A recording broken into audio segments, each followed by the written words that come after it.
Que alegria ter você aqui em mais um programa Luz para os Meus Passos. Seja muito bem-vindo, você que nos acompanha pela TV Canção Nova, você que nos acompanha pelo canal do YouTube, Frei Gilson Barra Som do Monte, Dom José Francisco Falcão. É uma alegria imensa estar aqui com você. Estamos estudando o Antigo Testamento e o nosso tema agora é as prefigurações de Cristo no Antigo Testamento. E fomos na primeira figura do Antigo Testamento, que é Adão. Adão prefigura Cristo. É isso que nós estamos estudando, é isso que nós estamos vendo. Antes de tudo, quero acolher Dom José Falcão, que já está no meio de nós, sua bênção. Que bom ter o senhor aqui conosco. Deus abençoe sua vida, Frei Gilson. É bom estar aqui. Dom José, nós terminamos o programa passado falando de algo muito interessante. Na Sagrada Escritura, Deus entra... Jesus, o verbo encarnado, entra na vida de um povo, entra numa cultura e de forma muito especial, Jesus foi judeu. Foi tão interessante o senhor falando no programa passado, às vezes a gente esquece. Jesus foi judeu, Nossa Senhora foi judia, José foi judeu e Jesus entra nessa cultura, nesse povo. Inclusive, quando o senhor falava no programa passado, eu até me recordei de que não vemos reclamações dos judeus a respeito da vida judaica de Cristo. Parece que ele obedecia todos os costumes, né? Ou seja, de fato judeu. Mas o senhor chegou a dizer que, por serem judeus, tem os costumes deles. E esses costumes não devem ser colocados para todas as nações como se fossem palavra de Deus, né? E a gente até conversava sobre, a gente então tem que saber ler a Bíblia para entender o que é costume, o que não é costume, para entender o que é palavra de Deus e o que não é. E ficou de o senhor disse que ia citar um texto da Sagrada Escritura que falava das mulheres com véu na sinagoga. Então paramos aqui, queríamos continuar aqui. É verdade. Vossa Reverendíssima abordou um tema da mais absoluta importância. É preciso distinguir na palavra de Deus aquilo que foi fruto de um contexto cultural, daquilo que haveria de perdurar, daquilo que não muda. E, portanto, a palavra de Deus, e me parece que foi a citação do Papa Bento XVI, Sim. Evoco de novo, aí está, as primeiras comunidades cristãs sentiram que a sua fé não pertencia a um costume cultural particular, que diverge de povo para povo, mas ao âmbito da verdade que diz respeito igualmente a todos os homens. Os cristãos da primeira hora foram cristãos, os apóstolos, os discípulos, etc., que viveram num contexto cultural, com hábitos, com costumes, com concepções de vida, com práticas também cultuais próprias da mentalidade daquele tempo. Dentre elas, mulher tem que usar o véu. Segunda, na Assembleia, mulher não fala. Mulher não abre a boca. Nessa concepção, no sentido literal, a mulher é submissa ao marido. É impossível você negar isso lendo textos do Novo Testamento, particularmente da carta do apóstolo Paulo.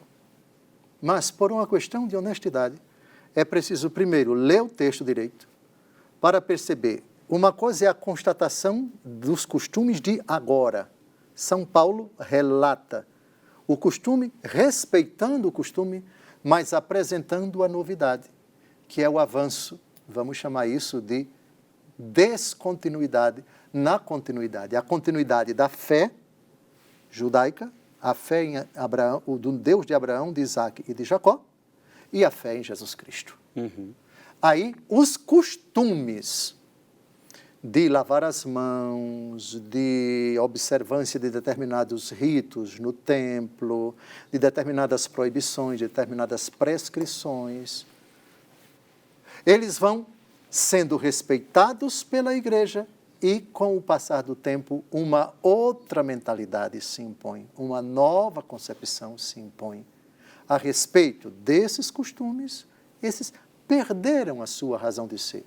Eu acho que foi aqui Exato. que nós falamos de quê? De carnes sacrificadas aos ídolos, já falamos aqui. Já falamos aqui também de não comer sangue, aquelas prescrições que estão no capítulo 15 do livro dos Atos dos Apóstolos. A igreja daquele tempo era constituída basicamente de cristãos oriundos do judaísmo e cristãos oriundos do paganismo. Portanto, os cristãos oriundos do judaísmo se converteram à fé cristã, mas não deixaram os seus costumes, os seus hábitos, a sua cultura. E dentre os costumes, os hábitos, etc., as prescrições da prática mosaica, como eram interpretados pelos escribas, fariseus e doutores da lei, proibia-se de comer carne sacrificada aos ídolos, de comer sangue, de abster-se dessas coisas. O que é que então aqui a igreja faz? No primeiro momento, ela pede a todos, é a carta que é redigida no final do capítulo 15 dos Atos dos Apóstolos, que os cristãos se abstenham disso.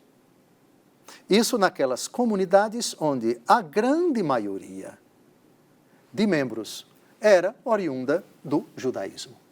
Então, a igreja prudencialmente, porém, pede que os cristãos se abstenham disso. Com o passar do tempo, a igreja vai se expandindo.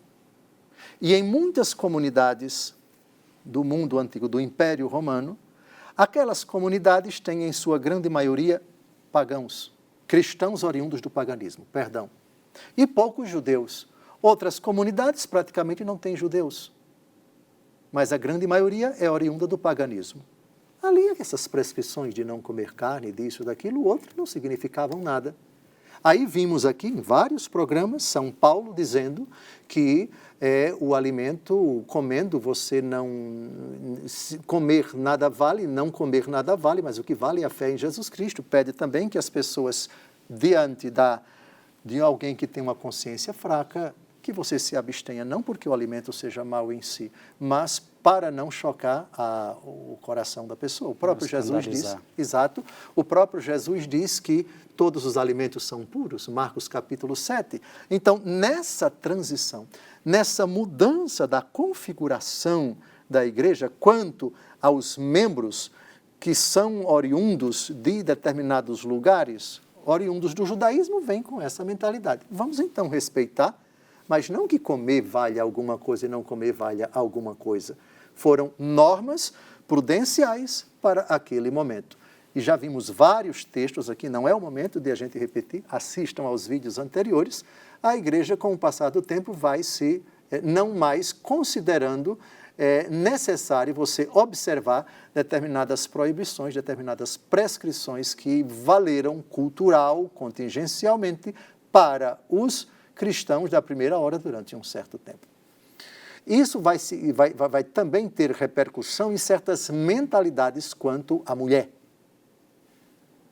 São Paulo, no texto que eu escolhi aqui, 1 Coríntios capítulo 11, versículos de 5 a 12, São Paulo vai respeitar uma mentalidade cultural do seu tempo, mas vai trazer uma novidade, o entretanto. Ou seja, essa é a mentalidade agora.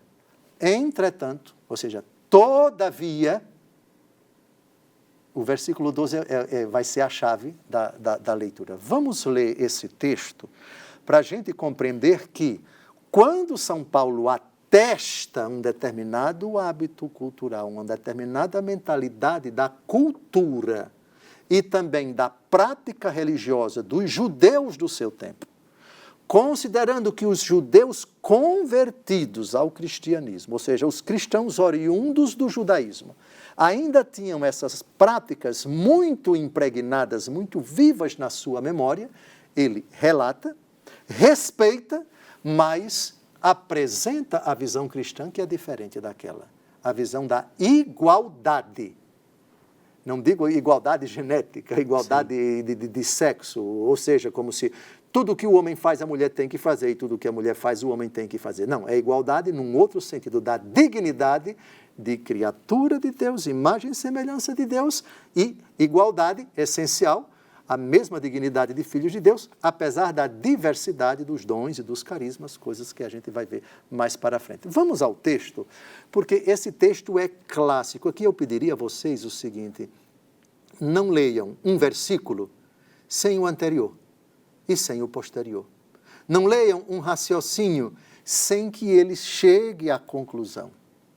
Porque a resposta a interrogações que muitas pessoas fazem e a exclamações que muitas pessoas fazem, às vezes denotam uma injustiça com o próprio texto. Aqui nós temos cultura, mentalidade pontual de um povo que, durante séculos, impregnou essa concepção. Mas os cristãos têm uma outra concepção. Vamos ao texto. 1 Coríntios 11, de 5 a 12. E toda mulher que ora ou profetiza, não tendo coberta a cabeça, falta ao respeito ao seu Senhor, porque é como se estivesse rapada. Se uma mulher não se cobre com o véu, então corte o cabelo. Costume daquele tempo. Ora, se é vergonhoso para a mulher ter os cabelos cortados ou a cabeça rapada, então que se cubra com um véu. Hábito daquele tempo.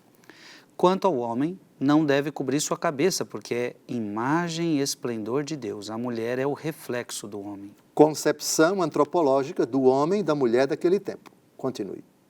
Com efeito, o homem não foi tirado da mulher, mas a mulher do homem. Nem foi o homem criado para a mulher, mas sim a mulher para o homem. Por isso, a mulher deve trazer o sinal da submissão sobre sua cabeça por causa dos anjos. Entretanto, agora vem. Até aqui, cultura judaica. Até aqui, prática religiosa judaica. Até aqui, hábitos judaicos. Agora entra o cristianismo. Com tudo isso, aos olhos do Senhor, nem homem existe sem a mulher, nem a mulher sem o homem. Igualdade. Sim. Avante. Pois a mulher foi tirada do homem, porém o homem nasce da mulher, e ambos vêm de Deus. Pronto. O segredo está no último versículo. São Paulo é muito honesto intelectualmente. São Paulo não podia deixar de constatar uma cultura do seu povo. É fariseu, ele era judeu, fariseu. Então ele apresenta uma realidade que é que os cristãos convertidos do judaísmo contemplam todos os dias. Ou seja, ele apresenta a teologia judaica, segundo a mentalidade dos escribas e fariseus, até o versículo 14. Contudo, veja, a mulher veio do homem, mas o homem nasce da mulher. Exato. E ambos vêm de Deus, ou seja, igualdade absoluta. Percebeu aqui, Frei Gilson, a distinção que São Paulo faz? Nós viemos do judaísmo, que tem essa mentalidade. E eu estou descrevendo essa realidade. Entretanto, todavia, contudo, partícula adversativa, eu apresento agora a mentalidade cristã. Aos olhos do Senhor, nem o homem existe sem a mulher, nem a mulher sem o homem. Isso nenhum judeu antes tinha dito. Isso não está no Antigo Testamento. Isso é novidade do cristianismo. Igualdade em dignidade. Portanto, é injusta a afirmação de que São Paulo teria absolutizado uma visão, sei lá qual adjetivo, para dizer que a mulher ocupa um lugar inferior, que tem que usar agora véu ao entrar na igreja e assim por diante. Um costume que a igreja primitiva reconheceu, entretanto, olha aí a novidade. E todos eles vêm de Deus. E bonito, né? E ambos vêm de Deus, ou seja, a mesma dignidade. Os dois são imagem e semelhança do Criador, né? Perfeito. Tem outro texto mais para a frente, acho que já foi abordado por Vossa Reverendíssima, sobre o homem, cabeça da mulher, o homem é o chefe da mulher, etc. Está em Efésios. Mas vamos deixar um pouquinho mais para frente, por quê? Porque as acusações... Bom, esse texto já ficou claro, podemos falar disso. Ficou muito claro. Eu acho que é um grande exemplo de que na Bíblia existem costumes e que houve um rompimento do cristianismo com isso. Vamos chamar de avanço. Isso. Sim. Rompimento, mas nesse sentido. Respeitar é uma cultura que se respeita, mas que não pode se aplicar ao mundo inteiro. Corretíssimo. Como disse o Papa Bento XVI. E vinha muito na minha cabeça, quando o senhor falava, quando Jesus, antes de subir aos céus, ele dizia, ide pelo mundo inteiro, pregar o evangelho a toda criatura, batizar em nome do Pai. E aí Jesus fala, vocês vão batizar o mundo inteiro. É verdade. Só que ele não falou que vai colocar no véu nas mulheres do mundo inteiro. Exatamente. As mulheres do mundo inteiro não podem falar. Ou seja, uma coisa é costume de um povo. Devo dizer também o seguinte, que ninguém pode se basear nesse texto para dizer que é proibido às mulheres o uso do véu na igreja. Não. Minha posição, desde que feito com as devidas disposições, com o coração reto, é belo. É belo. Quer usar, minha filha? Você tem usado, minha filha? Deus abençoe sua vida. A igreja nunca proibiu. Por outro lado, a igreja não pode exigir. Houve uma época em que era muito comum na igreja o uso do véu da parte de todas as mulheres. Em algumas dioceses era até obrigado, sobretudo na hora da comunhão. Bem, mas não é porque hoje a igreja não obriga que está proibido, ou evitar as duas coisas, satanizar quem usa o véu, ninguém pode fazer isso. Também não é correto você satanizar as mulheres que na igreja não usam véu. O véu é um ato de culto, é uma expressão, é um sinal, é um símbolo da devoção daquela pessoa, daquela mulher. Muito, eu diria que tem raízes bíblicas, mas que daí para você dizer que se deve absolutizar, absolutamente não. Quer usar o véu? Por favor, minha filha, use. Não quer usar o véu? Veja, também não é obrigatório o uso do véu. O respeito é uma coisa básica nesses tempos atuais, onde se radicaliza e preconceituosamente se sentencia uma pessoa pelo fato de ela usar véu ou não usar véu. Por favor, de comungar na boca ou comungar na mão, comungar de joelhos ou comungar de pé e assim por diante. A caridade, ela é fundamental numa hora como essa. E o respeito que se deve ter, primeiro a história, depois a escritura, depois a tradição toda da igreja. Não é? Para não se chegar a absurdo de dizer que quem não comunga com véu está comungando em pecado mortal, ou quem comunga com véu extremos, está... né? Os extremos são um absurdo dentro da igreja, entendeu? Então, se esse texto ficou bem explicado, daqui a pouco a gente vai tratar do outro, mas o outro é outra questão, o outro é só questão de interpretação mesmo, e eu diria até de língua portuguesa. Sim. Não, falou, o homem é a cabeça da mulher. Qual é o significado da palavra cabeça? Não, é o significado pagão que está no catecismo. Calma, agora vamos ver o significado que cabeça tem na mentalidade de São Paulo. O homem é o chefe. Bem, o que você entende por chefe? Não, no mundo pagão, chefe é isso. Na sociedade é isso, se entende é isso, na nossa cultura é isso. Tá bem. E na Bíblia? O que é que São Paulo quer dizer quando diz que o homem é chefe da mulher? Será que é isso que você está pensando que é machismo? Calma, para não cair no mico de querendo passar por intérprete da Bíblia, na verdade você não passa de um jogador de ping-pong que está interpretando de forma terrível a palavra de Deus. Não. Vamos ler o texto, a frase, porque a frase explica qual é o sentido da palavra cabeça, qual é o sentido da palavra chefe. Aí, meu amigo, é questão de língua portuguesa, se a Bíblia está traduzida no português.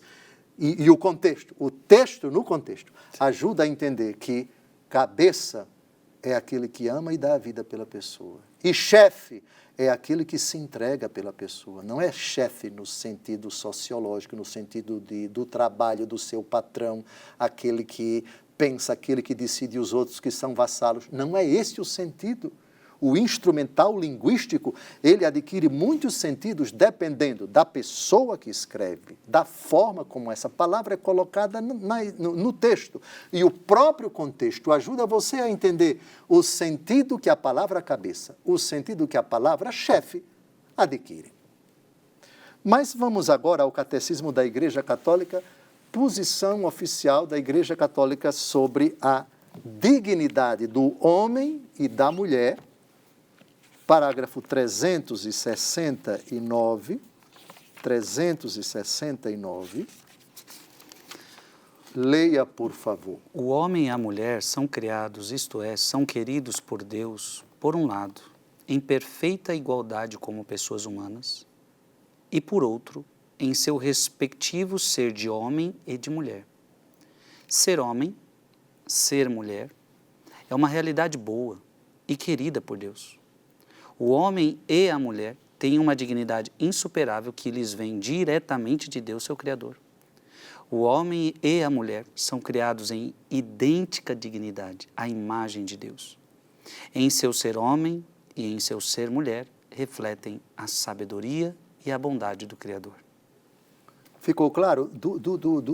Três expressões aqui que eu queria destacar. A primeira, perfeita igualdade como pessoas humanas. Como pessoas humanas. Sim. Perfeita igualdade. Portanto, um não é mais digno do que o outro. Perfeita. Segunda coisa, e por outro, em seu respectivo ser de homem e de mulher. Homem é digno da mesma forma que mulher é digna. Sexo masculino é digno porque procede de Deus. Sexo feminino é digno porque procede de Deus. Os motivos são os mesmos. Não há, portanto, na fé cristã, superioridade de dignidade. Coisa que o apóstolo Paulo parece insinuar que na mentalidade de alguns judeus do seu tempo, a mulher tem que se calar, ela tem que, é sinal da sua submissão ao marido, etc. Essa é a visão judaica do tempo dele. Ele simplesmente atestou, mas avançou e disse que ambos vêm de Deus, porque se a mulher vem do homem, o homem nasce da mulher. Ou seja, com esse argumento, ele coloca os dois em nível de paridade. Ok? Sim, sim. Agora, com relação àquela discussão, eu não sei se Vossa Reverendíssima, que vem a terceira questão, isso já é o assunto do parágrafo 370, aquela discussão completamente descabida de dizer que Deus é homem ou é mulher? Qual é o sexo de Deus? Não, esse Deus dos cristãos é machista porque é pai e não é mãe.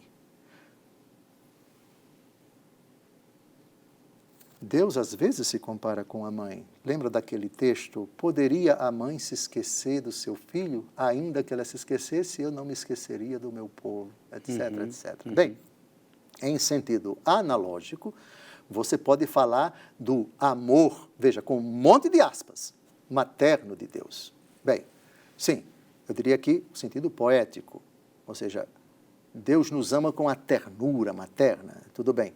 Agora, quando você transpõe a expressão literal, mulher, ou feminilidade, para aplicar a Deus, querendo colocar sexo em Deus, Catecismo da Igreja Católica. Parágrafo 370, queira ler, por favor, bem devagar. Deus não é de modo algum a imagem do homem. Não é nem homem e nem mulher. Pode repetir essa última frase devagar? Não é nem homem nem mulher. Quer repetir mais uma vez? Deus não é nem homem nem mulher. Oh, que coisa boa! Oh, que maravilha você estudar o Catecismo da Igreja Católica. Pare com essa história de tentar feminilizar, acabei de inventar, não sei se tem, Deus. Deus não é nem homem nem mulher, rapaz. Agora, o Verbo se fez carne e habitou entre nós, assumindo a natureza masculina. Por que não assumiu a natureza feminina? Desculpe, não se ofenda. Vá perguntar a ele, porque eu não tenho resposta não, meu filho. E ao dizer que ele escolheu o sexo masculino, ele não está de forma alguma desprezando a natureza humana feminina. porque ele podia nascer homem sem nascer do ventre de ninguém, mas ele quis nascer homem do ventre de uma mulher. E aquilo que Maria Santíssima fez, ele aceitou não fazer, nascendo homem. Só posso ir até aí. Avante. Deus é puro espírito, não havendo nele lugar para a diferença do sexo. Quer repetir de novo essa frase? Deus é puro espírito, não havendo nele lugar para a diferença dos sexos. No entanto, as perfeições do homem e da mulher refletem algo da infinita perfeição de Deus, as de uma mãe, as de um pai e de um esposo. Veja a sabedoria da igreja, a perfeição da mãe. Deus quis que a criatura humana do sexo feminino nascesse com o poder de gerar. Porque Deus não deu isso para a mulher. Então pergunte por que Deus não deu um útero para você, rapaz. Mas o homem tem e a mulher não tem. Mas tem coisa que a mulher tem e o homem não tem. Diversidade de sexos, complementaridade. Deus é perfeito a colocar na natureza humana sexuada, feminina, a perfeição com sua constituição psicossomática, sua constituição fisiológica, porque ele quis a perfeição dela com as características próprias dela, da mesma forma o homem. Portanto, essa discussão machista ou feminista não cabe na teologia sadia cristã, sobretudo quando toca Deus Todo-Poderoso e o mistério da encarnação de nosso Senhor e Salvador Jesus Cristo no ventre da bem-aventurada Virgem Maria. Muito bem. Ficou muito claro o catecismo e a explicação do Senhor. Dom José, então, não se pode, Deus não é nem homem nem mulher, porque Deus é puro espírito. Isso se aplica também a Jesus enquanto, aqui, capítulo 1 do São João. Sim. No princípio era o Verbo e o Verbo estava junto de Deus. Então, aqui também Jesus era puro espírito. Sim. Sim. Mas é sempre foi. É isso. Mas ele se encarnou. Sim. Mas veja, se encarnou não a primeira pessoa da Trindade, não a terceira pessoa da Trindade, a segunda pessoa da Trindade, o Verbo. Exato. O Pai não é o Verbo é o Verbo do Pai. Isso. O Espírito não é o Verbo.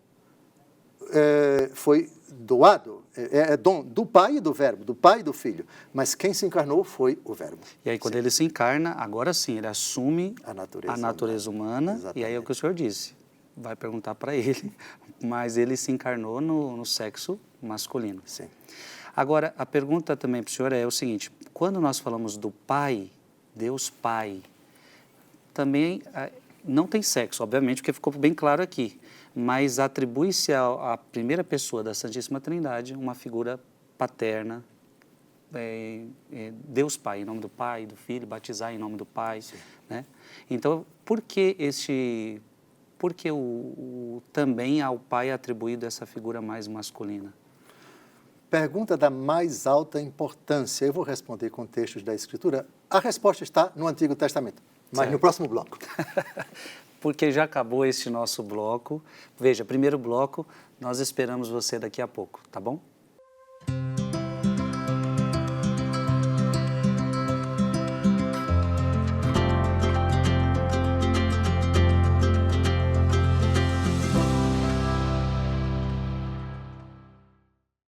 Estamos de volta ao programa Luz para os Meus Passos. É muito bom ter você aqui conosco. Fiz uma pergunta para Dom José no bloco anterior e a resposta vem agora. Por que Deus é chamado de Pai? Dom José, por que Deus é chamado de Pai? Pela fé de Israel. O Antigo Testamento, ainda que a palavra Pai no Antigo Testamento não possa nem deva ser interpretada no sentido de Pai como primeira pessoa da Santíssima Trindade, o Antigo Testamento não tem textos que comprovem explicitamente a Santíssima Trindade. A distinção de pessoas é uma realidade que Deus Todo-Poderoso só dá a conhecer no Novo Testamento pela pessoa de nosso Senhor Jesus Cristo. Então, mas Pai no sentido de Criador.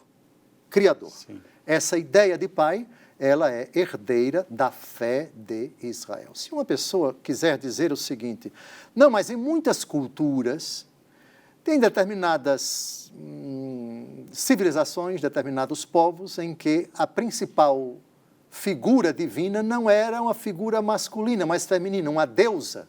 Tá bem. Daquela cultura, daquele povo, daquela civilização politeísta, que acreditava na existência de muitos deuses. Ah, mas a fé de Israel é monoteísta. Ótimo, um só Deus. E por que essa ideia não mãe e sim pai? A fé de Israel. Então a gente tem que olhar para Israel, os primórdios da nossa fé, aquilo que chamamos de o Deus de Abraão, de Isaac e de Jacó, termo que se encontra no Antigo Testamento, e Jesus retoma essa expressão, não é a deusa de Abraão, de Isaac e de Jacó. A expressão é Deus de Abraão, de Isaac e de Jacó. Ah, mas a ideia, a fé de Israel no único Deus, foi uma fé que associou esse único Deus à figura do pai e não da mãe? Sim, foi assim. E dizer que ele é pai não significa que estamos dizendo que ele tem sexo. Sim, já vimos isso, bem né? Lembrado o catecismo, ainda há pouco. Sim, Êxodo capítulo 4, versículos de 22 a 23. Êxodo capítulo 4, versículos de 22 a 23.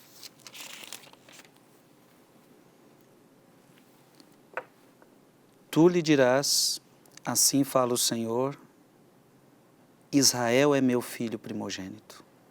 Eu te digo, deixa ir o meu filho para que ele me preste um culto. Se te recusas a deixá-lo partir, farei perecer teu filho primogênito. Olha que bonito, aqui é uma ameaça que o Senhor Deus faz ao faraó, né? O Senhor Deus está instruindo Moisés para que diga tais palavras ao faraó. Pronto, que coisa bonita, o povo todo é meu filho, ou seja, Israel tem um pai, e esse pai é o Deus de Abraão, o Deus de Isaac, o Deus de Jacó. Vamos agora a outro texto, Frei Gilson, por favor, Deuteronômio capítulo 32, versículo 6. Deuteronômio, capítulo 32, versículo 6. É assim que agradeceis ao Senhor, povo frívolo e insensato?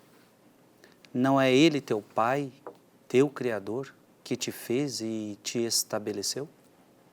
Muito bonito, né? Que maravilha. E vamos ao último texto. São muitos, mas vamos somente a um terceiro texto. Vamos pegar agora de um profeta. Vamos a Isaías, capítulo 63, versículo 16. Isaías, capítulo 63, versículo 16. Porque sois nosso Pai. Abraão de fato nos ignora, e Israel não nos conhece. Sois vós, Senhor, o nosso Pai, nosso Redentor, desde os tempos passados. Pronto, e por aí vai. Então, está respondida a sua pergunta. Por que a fé cristã, na diversidade de pessoas, na Trindade, nomeia a primeira pessoa da Trindade como Pai? Por causa do Senhor Jesus. Sim, ó Pai. Porque assim foi do vosso agrado. Jesus chama Jesus de Pai. Jesus chama a primeira pessoa da Trindade de Pai. E isso tem reminiscências na fé de Israel, no único Deus, que mesmo que não tenha passagens claras no Antigo Testamento, claras, da distinção de pessoas, mas indícios, sim, chama a Deus pelo nome de Pai. Está respondido, Frei Gilson. Sim. E o próprio Jesus, quando reza o Pai Nosso, né, quando pedem para perguntam para ele como que a gente reza. Perfeito. Aí, chamem ele de Pai, né? Pai Nosso. Exatamente. Tanto é que tão importante essa palavra é para nós, no sentido dado por Jesus, é papaizinho, não é pai. Pai, eu diria que é um título até certo ponto formal, né? Qualquer pessoa, eu me dirigindo ao seu pai, eu tenho que chamá-lo de pai porque ele é o seu pai. mas não tem muito sentido eu chamar o seu pai de painho. Eu não sei se eu fosse seu irmão e tivesse crescido e tal, enfim. Mas papaizinho não. O judeu diz, isso eu não aceito. Nós não aceitamos. Todas as vezes que Jesus disse claramente que Deus é o seu pai, no sentido de abá, de papaizinho, eles pegaram em pedras para apedrejar nosso Senhor. Sim. Então, pai no Antigo Testamento é num sentido analógico, no sentido de criador, de redentor. Não sou eu teu criador? Lembra? Ainda há pouco. Versículo 16, Isaías 63. É pai no sentido de criador, no sentido de redentor, no sentido de provedor, de providente, de o Deus libertador, etc. Quando você transpõe isso para essa realidade que, metaforicamente, vai aglutinar todas essas funções do pai, que o pai para o filho faz tudo. Então, por comparação, o Deus de Israel é pai, mas não no sentido cristão. Sim. Nós entramos nesse assunto porque estávamos tratando, nós estávamos tratando da questão dos costumes da época, os costumes dos judeus. Lemos 1 Coríntios, capítulo 11, lemos o Catecismo da Igreja Católica, que diz que homem e mulher têm a mesma dignidade, os dois são imagem e semelhança do Criador. Parece que 1 Timóteo, capítulo 2, versículo 9 ao 15, também vai falar de costumes da época ou não? Vai falar também de costumes da época.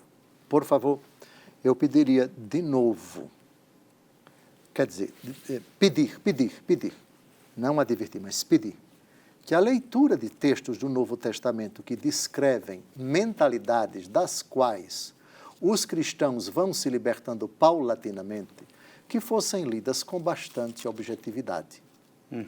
O apóstolo Paulo, ao escrever, escreve para uma igreja ainda inculturada no mundo judaico. Certo. O texto que vamos ler agora precisa ser lido à luz de outros textos do apóstolo Paulo. E aqui vamos citar 1, 2, 3, 4 textos do apóstolo Paulo e 2 textos dos Atos dos Apóstolos, mostrando que essa mentalidade cultural, pontual, da igreja, dos costumes judaicos, nos quais a igreja ainda está inserida, que essa mentalidade, com o tempo, a igreja vai rompendo, por assim dizer, esta mentalidade. São Paulo, ao narrar isto, São Paulo narra de forma muito objetiva. E o respeito que ele tem pelas tradições do seu povo, das quais os cristãos oriundos do judaísmo ainda não se libertaram, ele respeita. Para não causar escândalo, para não chocar. Você não tira costumes e tradições bimilenares, ou quase bimilenares, de Abraão até Nosso Senhor Jesus Cristo, 1.800 anos, da noite para o dia. Você respeita.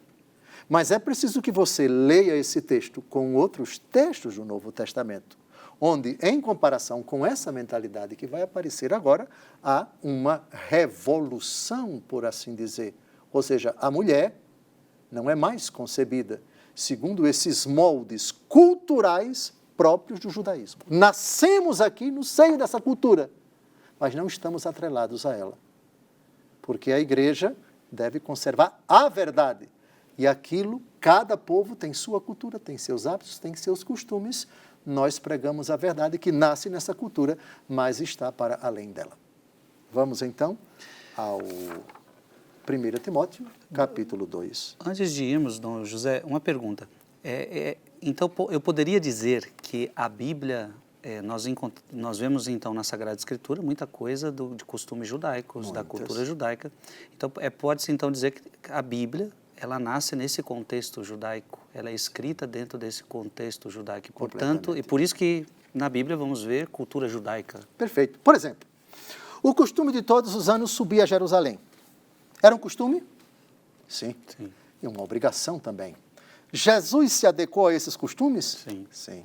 Jesus subiu várias vezes a Jerusalém conforme o costume da época? Sim. Perfeito. Muito bem.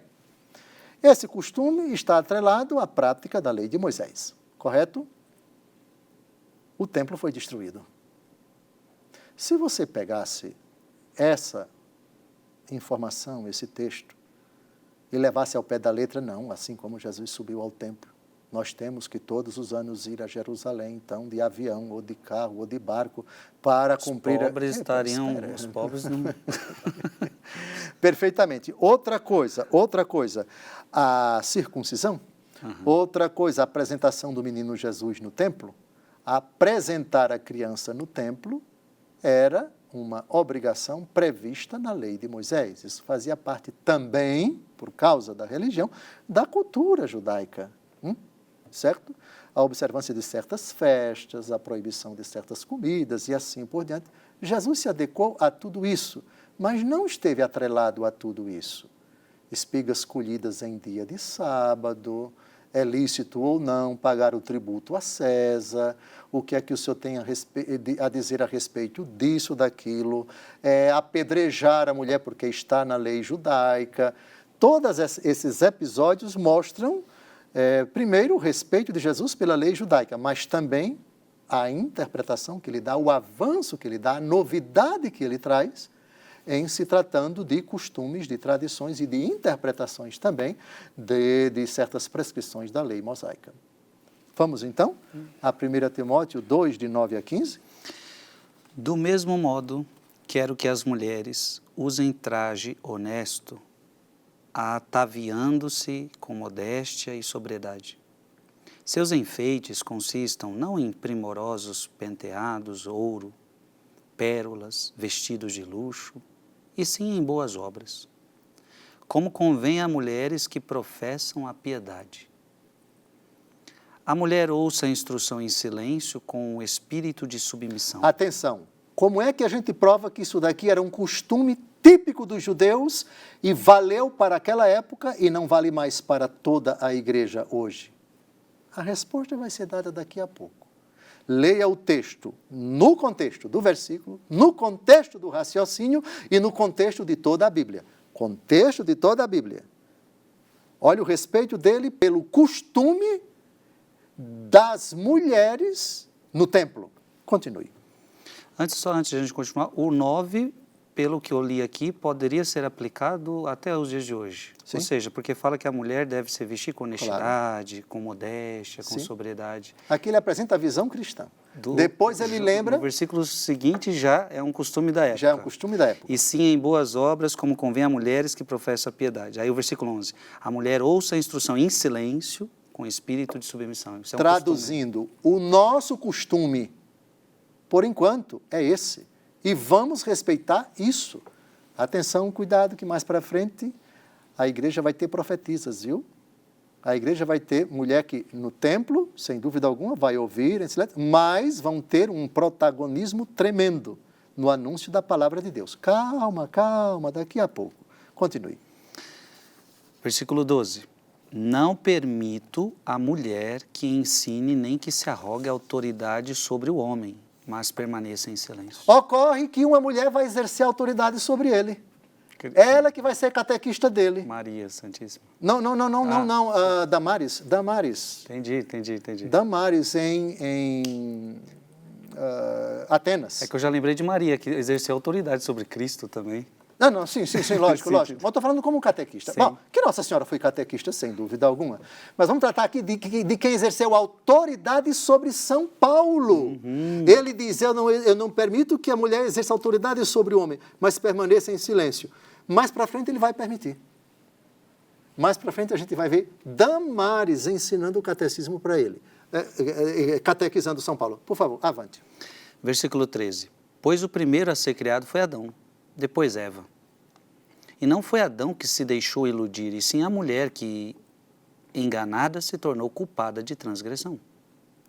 Contudo, ela poderá salvar-se cumprindo os deveres de mãe, contanto que permaneça com modéstia, na fé, na caridade e na santidade. Esse último versículo é tipicamente cristão e não tem nada de contexto ultrapassado de forma alguma. Sim. A missão de mãe é exatamente seja, não apenas essa. Ou seja, Dom José, não é tão fácil ler Bíblia.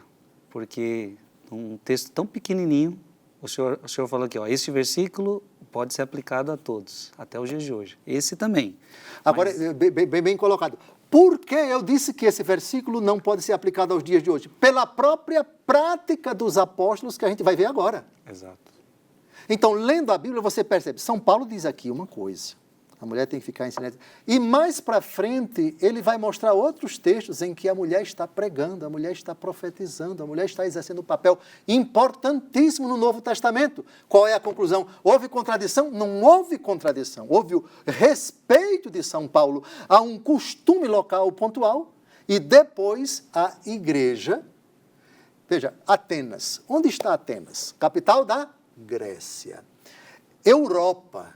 Muito longe dali, a visão de uma mulher em Atenas não é a visão das mulheres judias, nem dos judeus. Está distante demais. E São Paulo aceitou que Dâmaris exercesse autoridade sobre ele. Dâmaris, senta aqui, cabra. Agora eu vou ensinar o catecismo. Ele pregou. Pouca gente se converteu, debocharam dele, etc. Dâmaris e seu esposo levaram São Paulo e ela foi a catequista dele, exerceu a autoridade e ele humildemente aceitou que uma mulher exercesse autoridade sobre ele. Contradição? Não é contradição, rapaz. Um pouquinho de geografia não faz mal a você. São Paulo escreve para um público judaico, um público de judeus, que tinha esse costume. Então vamos respeitar. No templo, por enquanto, a mulher age desse jeito. Mas vamos ver outros textos. Temos 5 textos aqui fantásticos para mostrar que essa proibição pontual, ela foi superada. Vamos para esses textos, já vamos, então? Muito bem. Então vamos logo para São Paulo. Capítulo 18, versículos de 24 a 26. O que é que Atos dos Apóstolos? Atos dos Apóstolos, sim.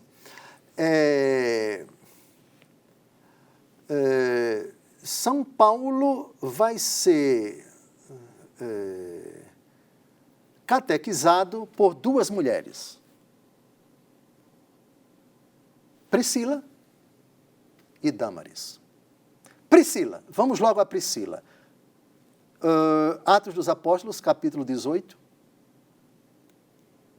versículos de 24 a 26. Aqui é a cidade de Éfeso. Entretanto, um judeu chamado Apolo, natural de Alexandria, homem eloquente, muito versado nas Escrituras, chegou a Éfeso. Era instruído no caminho do Senhor, falava com fervor de espírito e ensinava com precisão a respeito de Jesus, embora conhecesse somente o batismo de João. Começou, pois, a falar na sinagoga com desassombro, como Priscila e Áquila o ouvissem, levaram-no consigo e expuseram-lhe mais profundamente o caminho do Senhor. Perfeito. É um casal, Priscila e Áquila. Expuseram-lhe a doutrina. Isso tem um nome nos dias atuais, não é? Catequese? Sim. São Paulo foi catequizado por uma mulher. Ele que outrora disse, eu não permito que a mulher ensine. Lembra? Sim. Agora ele é ensinado por uma mulher. E aqui fala que um chamado de Apolo era muito eloquente, já tinha um grande pregador e ela ainda chama ele para algo mais profundo do que aquele grande pregador estava falando. Perfeito. Aqui nós temos... Perdão, eu me equivoquei. Aqui quem é catequizado é Apolo. Uhum. Não é Paulo. Certo. Sim. Agora nós vamos a Romanos 16, de 1 a 6. Romanos 16. Romanos 16, de 1 a 6. Romanos 16, de 1 a 6. Uma mulher. Na verdade, vão ser 2 mulheres, cujo protagonismo é muito grande na igreja. Romanos 16, de 1 a 6. É o finalzinho do capítulo. Recomendo-vos a nossa irmã Febe, que é diaconisa da igreja de Cencres, para que a recebais no Senhor de um modo digno dos santos e a ajudeis em qualquer coisa que de vós venha a precisar, porque ela tem ajudado a muitos e também a mim. Saudai Priscila e Áquila, meus cooperadores em Cristo Jesus.